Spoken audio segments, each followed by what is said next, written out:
Hello बच्चों, let's read the question first. Fill in the blanks according to the greenhouse effect. यहाँ पर जो blanks देने भरना है. फर्स्ट बोल रहा है clouds and gases reflect about a of incoming solar radiation and absorb some of it, but almost b of incoming solar radiation falls on earth surface heating it while a small proportion is reflected back. Second बोला earth surface re-emits heat in the form of C, but part of this does not escape into space as atmospheric gases absorb a major fraction of it. तो यहाँ पर हमें जो की concept पढ़ना है वो हो जाएगा ग्रीन हाउस गैसेस का.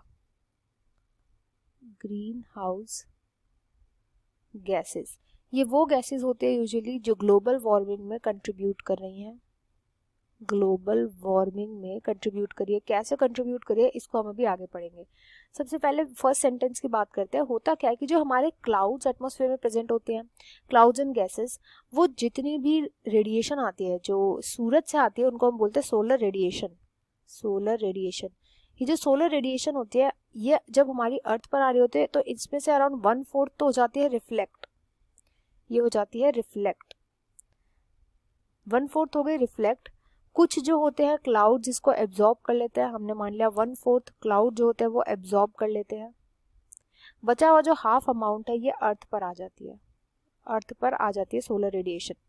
ये जब अर्थ पर आती है तो अर्थ इस रेडिएशन को रिफ्लेक्ट कर देती है. अर्थ इस रेडिएशन को कर देती है रिफ्लेक्ट. तो अब यहाँ पर आएगा कि कितने जो, अच्छा पहले इस पूरे को पढ़ लेते हैं. जब ये रिफ्लेक्ट कर देती है अर्थ इसको, तो रिफ्लेक्ट किस वे में करती है? ये इंफ्रारेड फॉर्म में. इंफ्रारेड रेडिएशन ये हमें दिखती नहीं है, विजिबल लेंथ में नहीं आती, विजिबल स्पेक्ट्रम में नहीं आती. इंफ्रारेड रेडिएशन की फॉर्म में इसको वापस अर्थ जो है रिफ्लेक्ट कर देती है अपने पास से. ऐसे जैसे अर्थ की सरफेस पर आई तो ये रिफ्लेक्ट कर देती है अर्थ.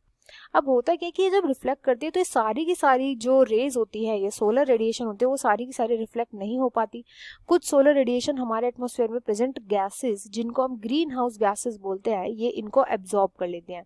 एंड जब ये एब्जॉर्ब कर लेती है तो होता क्या है कि ये इसी रेडिएशन को एमिट करती है. एब्जॉर्ब करने के बाद इसको एमिट कर देती है, जिसकी वजह से जो हीट है अर्थ पे वो मेंटेन रहती है. अब हो क्या रहा है, क्योंकि एटमॉस्फेरिक ग्रीन हाउस गैसेस जो है ये इंक्रीज होती जा रही है, इसलिए जितनी ये हीट को एब्जॉर्ब करती जा रही है वो भी हीट बढ़ती जा रही है, लीडिंग टू ग्लोबल वार्मिंग. ये ग्रीन हाउस गैसेस का एग्जांपल हो जाएगा carbon dioxide, chlorofluorocarbon, nitrogen oxide हो जाएगा, मीथेन हो गया, वाटर के वेपर्स हो गए, वाटर के वेपर्स एटसेट्रा. अब बात करते हैं clouds and gases reflect about dash. कितना रिफ्लेक्ट करते हैं? तो ये 1/4 रिफ्लेक्ट करते हैं. तो ए में आ जाएगा 1/4. Then but almost dash of incoming solar radiation falls on earth. तो अर्थ पे कितनी फॉल होती है? मैंने बताया था हाफ फॉल होती है, तो यहाँ पर आ जाएगा हाफ. बी में आ जाएगा हाफ. एंड देन हमसे पूछा अर्थ री emit heat in the form of. किस फॉर्म में रिफ्लेक्ट हो जाती है अर्थ से? इंफ्रारेड रेडिएशन के फॉर्म में हो जाती है, तो ये हो जाएगा सी. अब यहाँ पर हम राइट आंसर देखेंगे तो यहाँ पे राइट आंसर हो जाएगा ऑप्शन 4, ए का 1/4, बी का 1/2, C infrared radiation. I hope you understood well. Best of luck and thank you.